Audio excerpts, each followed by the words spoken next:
What's happening, everybody? Welcome back to Ben Wright Reactions. Today we're doing part two of the Life Beyond series by Melody Sheep. This one is entitled The Museum of Alien Life. So let's just get into it and see where this takes us. Should be visually stunning. Here we go.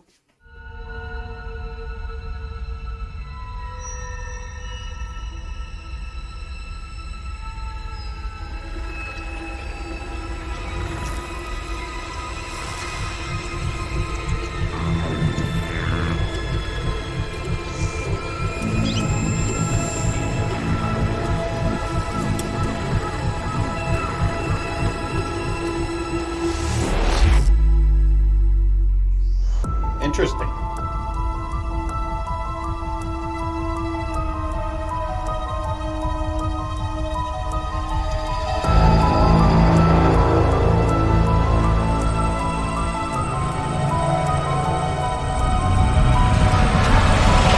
lot of strange things on this planet.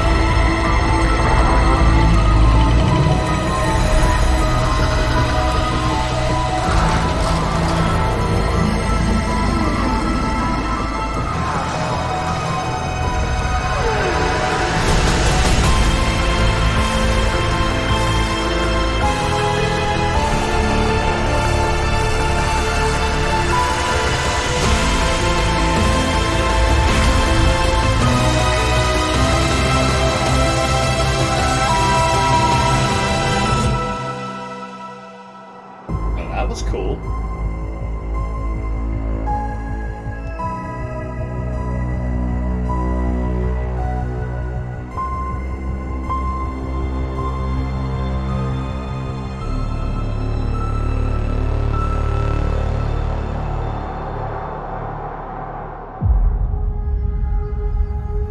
To have any hope of finding alien life, we have to know what to look for.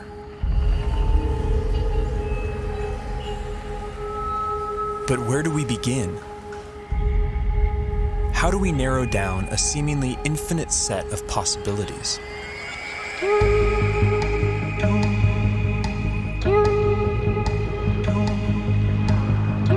There's one thing we know for sure. Nature will have to play by her own rules.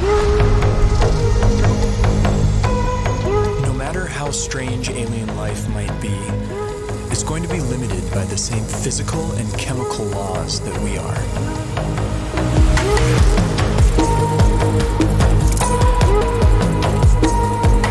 On top of this, each alien environment will further limit what kinds of life forms can evolve there. Could evolve differently on different atmospheres. Despite these natural boundaries, the possibilities are staggering to imagine. Trillions of planets, each a unique cauldron of chemicals undergoing their own complex evolution.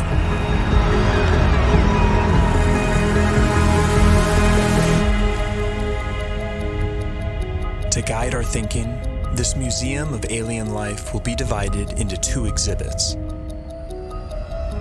Life as we know it, home to beings with biochemistries like ours, and life as we don't know it, home to beings that challenge our concept of life itself. Interesting. Before we venture too far into the unknown, we have to ask ourselves, what if alien life is more like us than we think?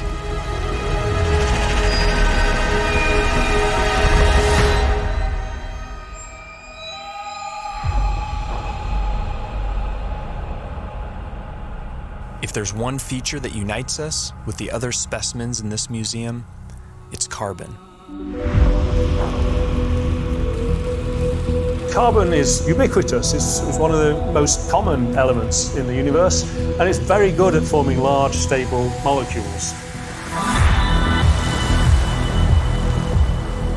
Carbon has the rare ability to form four-way bonds with other elements and to bind to itself in long, stable chains, enabling the formation of huge, complex molecules.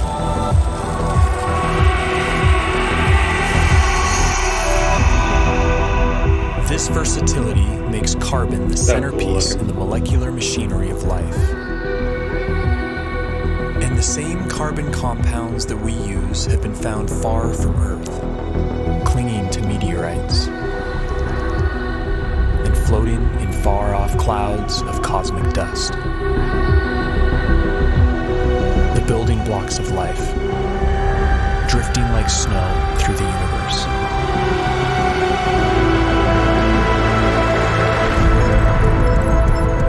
And if alien life has selected other carbon compounds for their biochemistry, they will have plenty to choose from.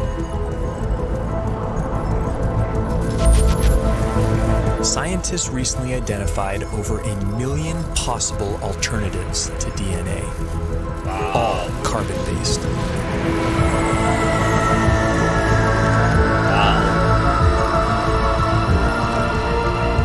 If we ever discover other carbon-based life forms, we would be fundamentally related. They would be our cosmic brethren. But would they look anything like us?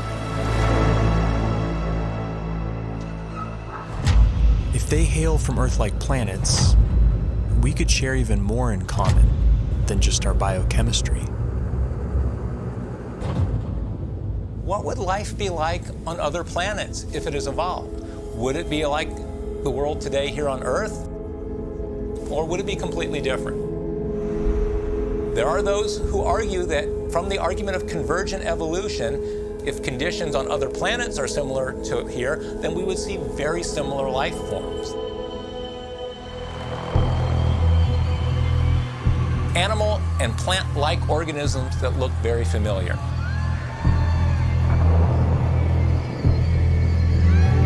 Our conditions changed several times. So at first the dinosaurs, and then conditions changed. I don't know. On Earth, certain features like eyesight, echolocation, and flight have evolved multiple times independently in different species. This process of convergent evolution could extend to alien planets like Earth, where creatures face similar environmental pressures. It's no guarantee, but there could be certain universalities of life. That would be interesting to find out. The greatest hits of evolution on repeat across the universe.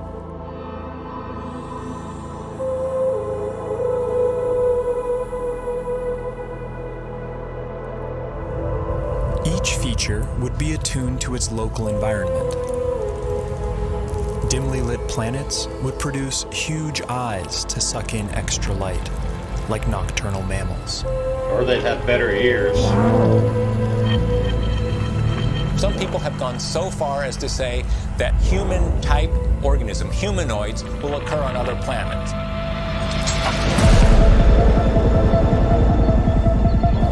The existence of other human-like organisms seems unlikely, given the long, convoluted chain of events that produced us. But we can't rule it out. If just one in every 100 trillion Earth-like planets produced a human-like form, there could still be thousands of creatures like us out there.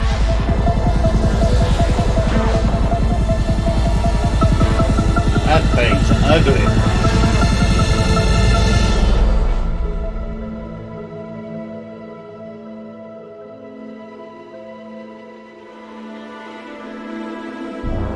Yeah.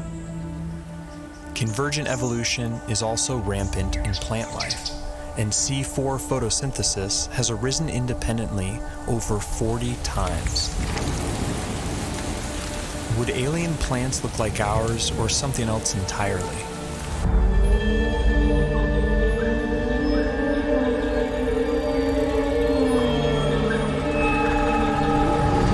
It's like Whoville. On Earth, plants appear green because they absorb the other wavelengths in the sun's light spectrum. But stars come in many colors. And alien planets plants would evolve different pigments to adapt to their sun's unique spectrum.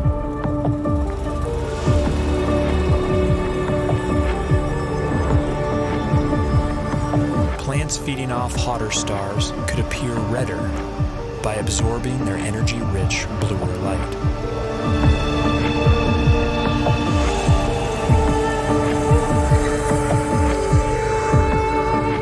Around dim red dwarf stars, vegetation could appear black, adapted to absorb all visible wavelengths of light. Interesting.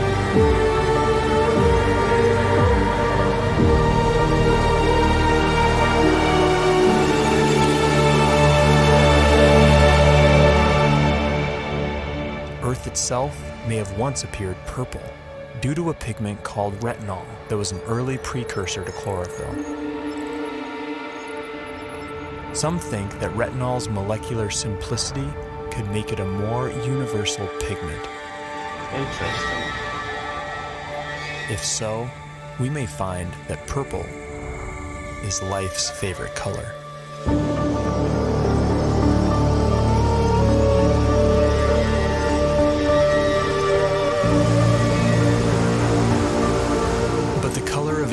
Vegetation is more than just a curiosity. It's chemical information that could be seen from light years away.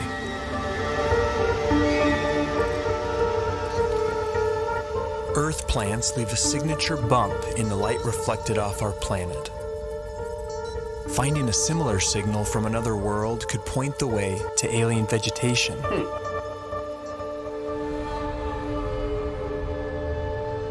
Perhaps this will be our first glimpse at alien life, a vibrant hue cast by a distant world.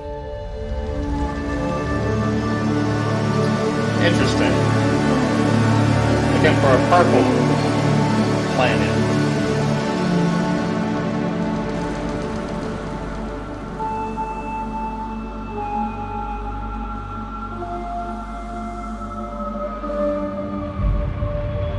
What happens when you change the day length of a planet? What happens when you change the tilt of a planet? What happens when you change the shape of the orbit? What happens when you change the gravity of a planet? Planets with long elliptical orbits would see drastic seasons. There could be worlds that appear dead for thousands of years, then suddenly spring to life.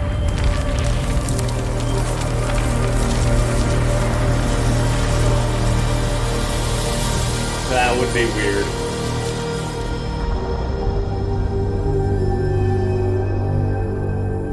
Most of the rocky planets discovered so far have been massive super-Earths.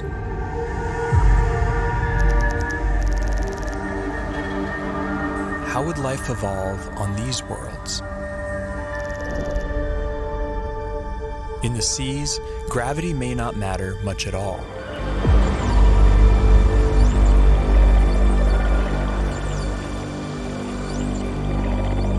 High gravity planet isn't high gravity all over. If you're in the sea, and that's where all life starts, there's very nearly no gravity because you're much the same density as the stuff around you. It's when the animals come out on land that they feel the gravity. Never thought of it High that way. G-forces would necessitate large bones and muscle mass in complex life on land. They would also demand a more robust circulatory system. And plant life could be stunted by the energy cost of carrying nutrients under stronger gravity.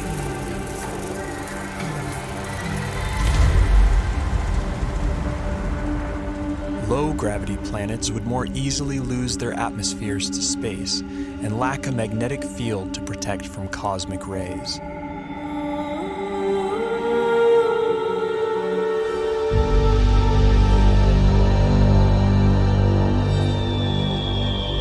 But smaller worlds could be home to secret oases.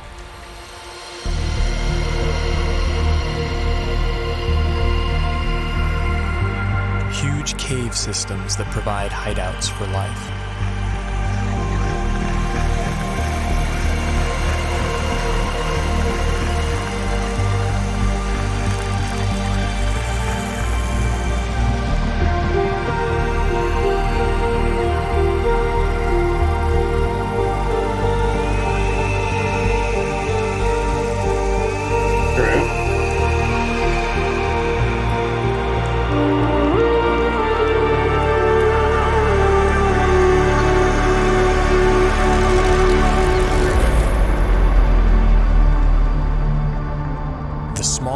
possible habitable planets are estimated at 2.5% Earth's mass. If surface life does evolve on these worlds, Really? it could be a sight to behold. Plant life could grow to towering heights, able to carry nutrients higher in lesser gravity.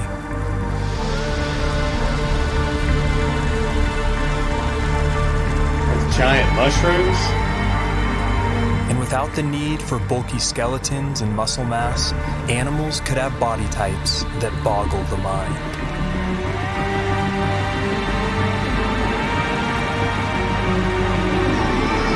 It's kind of creepy.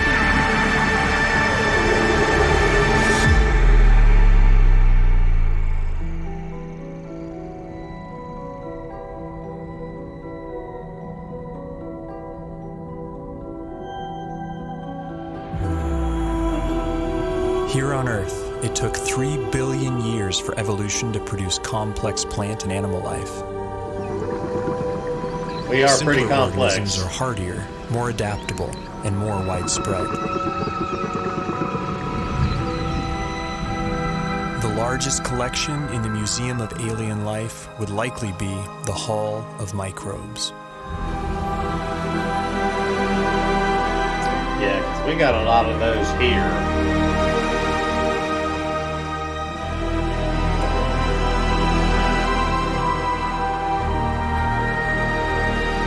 Yet finding even the tiniest alien microbe would be a profound discovery.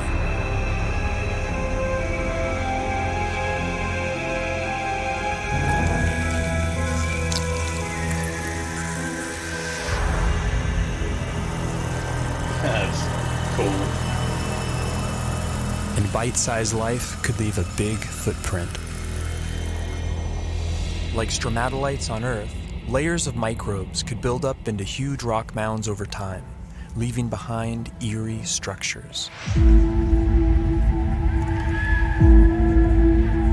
And in big enough numbers, some alien bacteria could leave a distinct biosignature by exhaling gases that wouldn't coexist naturally, like oxygen and methane. Wouldn't that be highly There's ways to explosive? make oxygen without life, there's ways to make methane without life, but to have them in the atmosphere together is almost impossible unless you've got biology making those gases at the surface. And it would have an imprint on the planet's spectrum of colors. Next generation space telescopes could find a signal like this on a world not far from home. The closest Sun-like star with an Earth-like exoplanet in the habitable zone is probably only 20 light years away and can be seen with the naked eye. Really?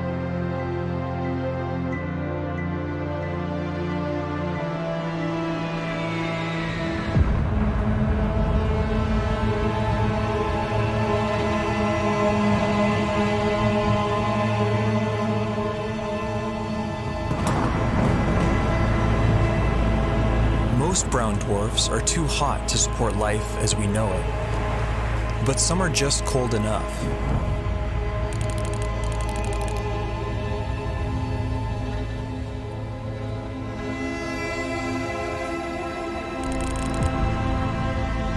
All the prime elements for life have been detected inside their atmospheres. And within these clouds, some layers would provide ideal temperatures and pressures for habitability.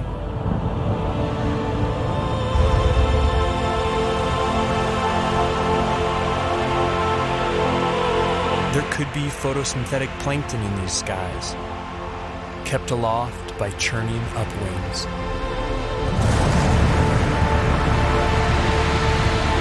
And with enough force, these upwinds could even support larger, more complex life. Predators.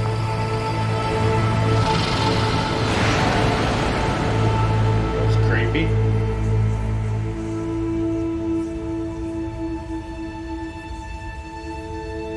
$25 billion.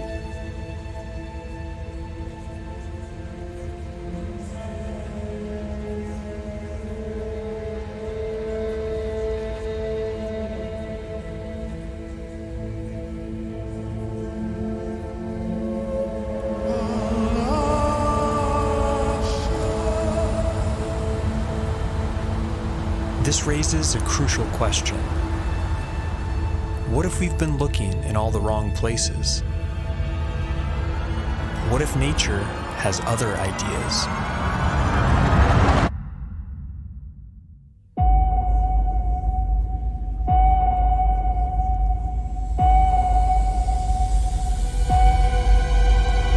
This is gonna get crazy.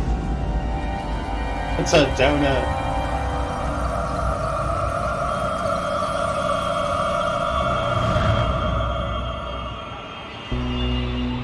Most of the universe is too cold or too hot for liquid water and the biochemistry that supports life as we know it. But in case our biases are misleading, we have to cast a wide net to search for life outside the habitable zone, in places that seem wildly hostile to us. Exotic environments will demand exotic biochemistries, and while no element can match carbon's versatility, one contender is a frontrunner.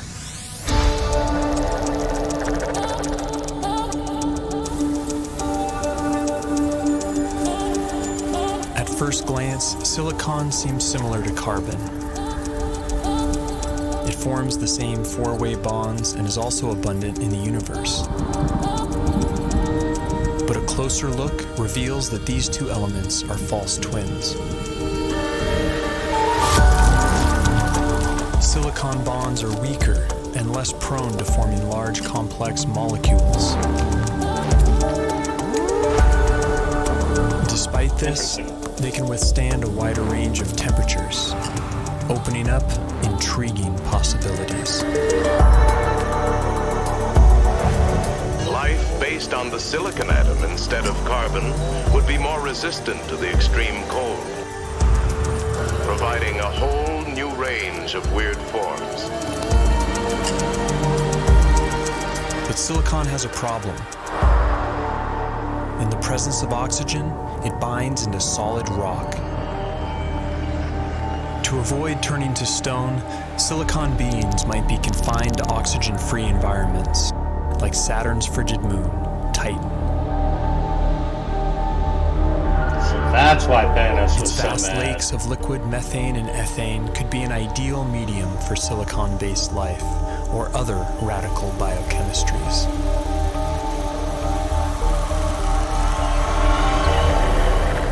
Without ample sunlight, beings on worlds like Titan would likely be chemosynthetic, deriving their energy by breaking down rocks.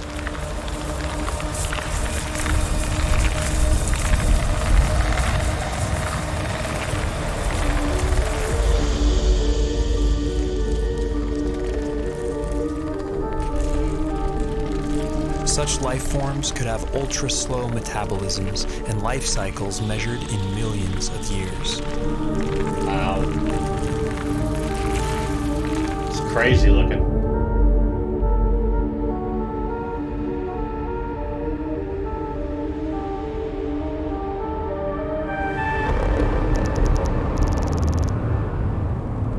In high temperatures, 7 typically feet. rigid silicon-oxygen bonds become more flexible and reactive, triggering more dynamic chemistry.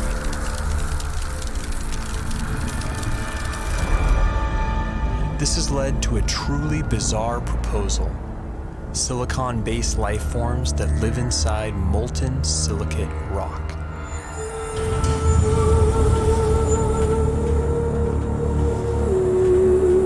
Wow. Guess anything's possible.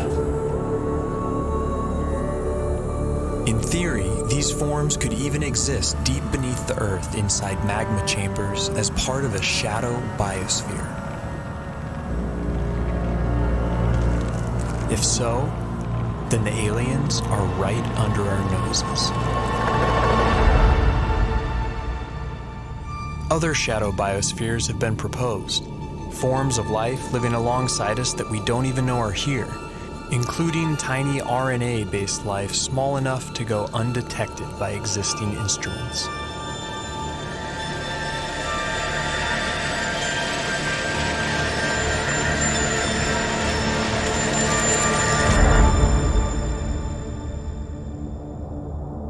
Clouds of dust in empty space might seem like the last place you'd expect to find anything living. But when cosmic dust makes contact with plasma, a type of ionized gas, something strange happens. In simulated conditions, dust particles have been seen spontaneously self-organizing into helical structures that resemble DNA. Really? These plasma crystals even begin to exhibit lifelike behavior, replicating, evolving into more stable forms, and passing on information.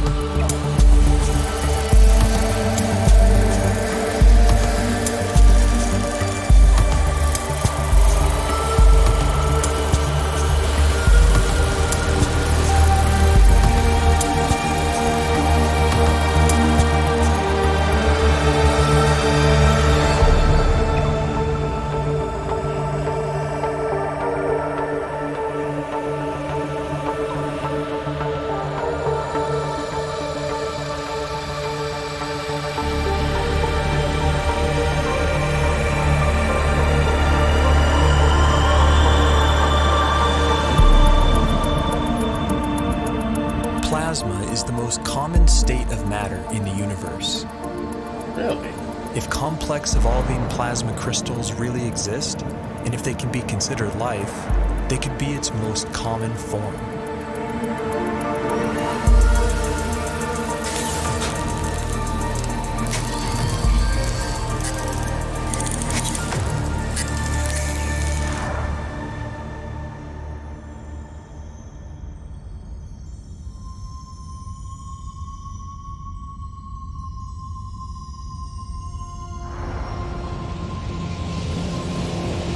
Massive suns explode, some collapse into ultra-dense cores called neutron stars. Hulking masses of atomic nuclei crammed together like sardines. Conditions on the surface are mind-boggling. Gravity is 100 billion times stronger than Earth's. Yikes. But beneath their iron nuclei crust lies something strange. A hot, dense sea of neutrons and subatomic particles.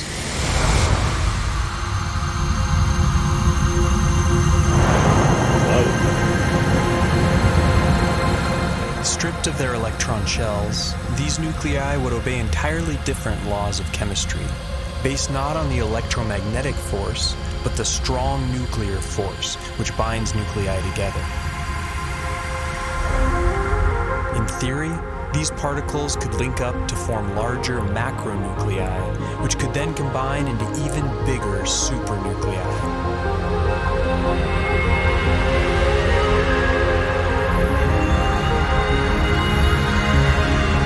If so, then this bewildering environment would mimic the basic conditions for life: heavy nucleon molecules floating in a complex particle ocean.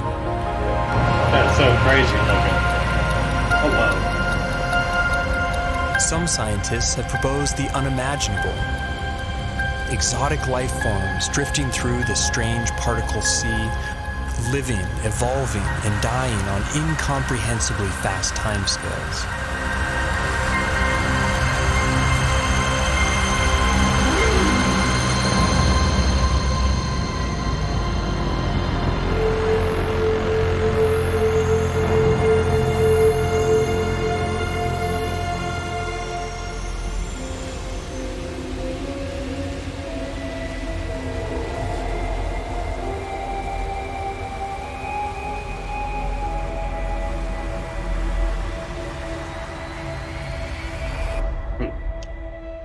More exotic than that?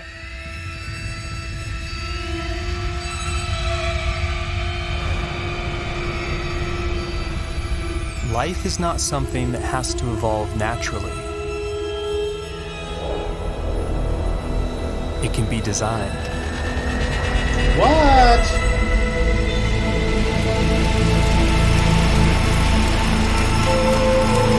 What are they talking about? And once intelligence is introduced into the evolutionary process, a Pandora's box is opened.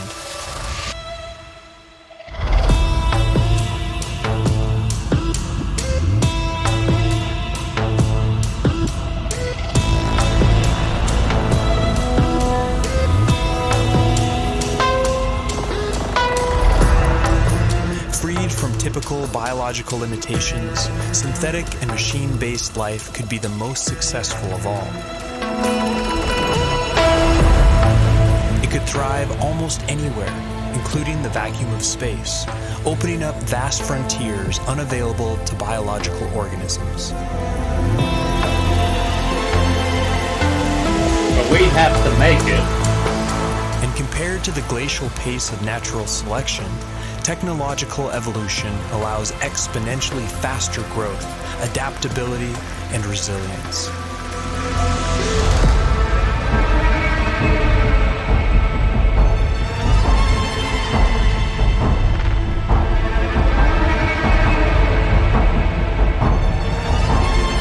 By some estimates, autonomous self-replicating machines could colonize an entire galaxy in as little as 1 million years.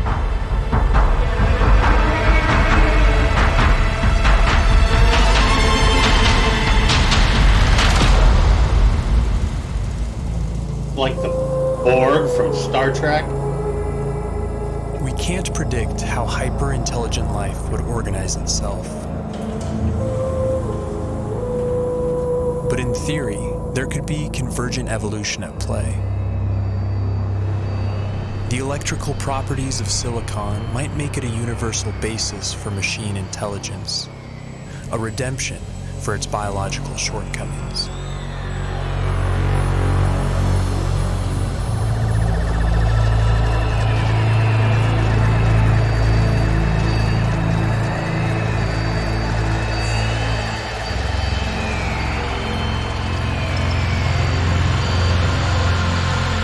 Creepy.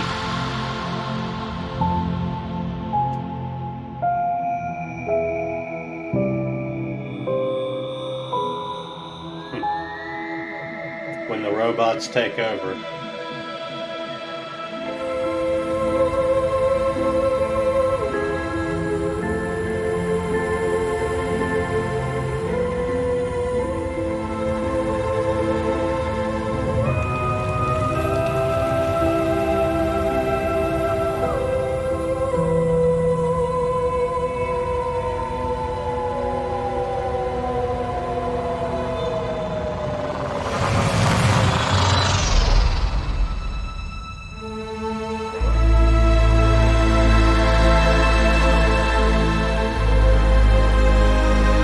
As the universe ages, perhaps machine intelligence will come to dominate, and naturally occurring biological life will be viewed as a quaint starting point.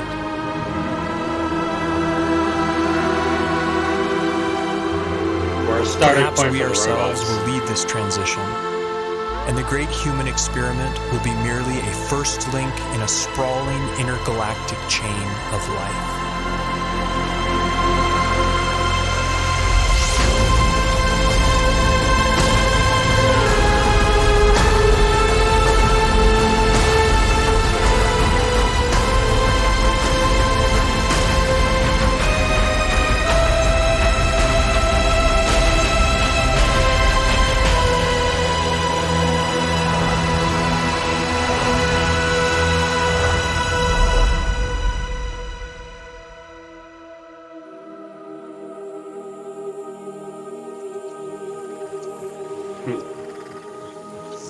And there's a lot of crazy things on this planet.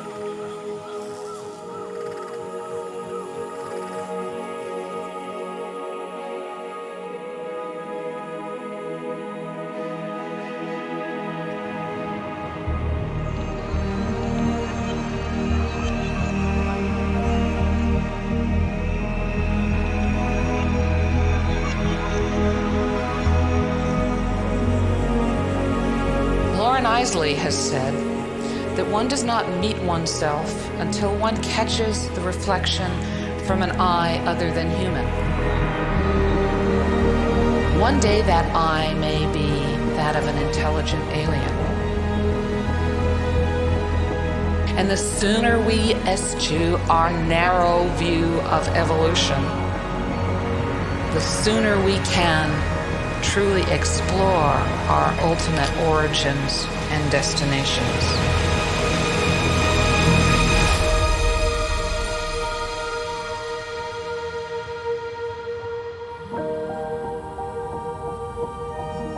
All kinds of possibilities.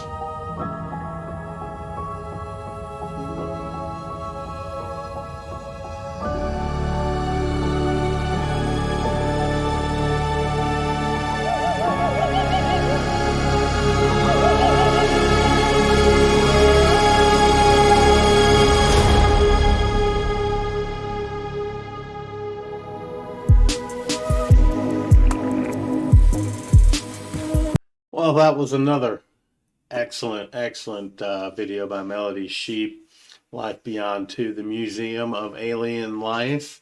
I like the way they broke that down.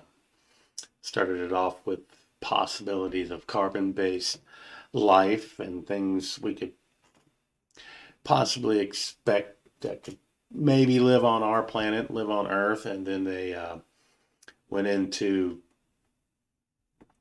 life that would not be recognizable, some silicone-based, even other things, and even went all the way up to maybe robots being the last stage of evolution. Kind of scary. Once the robots take over, they're not going to need us. Well, they might need us for power, but once they figure out how to get their own power, we're in trouble. Yeah. Looking forward to the Life Beyond 3. Hopefully you'll be getting into that this weekend. And like and subscribe if you enjoy this type of content. And if you guys out there have any other suggestions, please feel free to put it down in the comments. And once again, until next time, thanks for tuning in.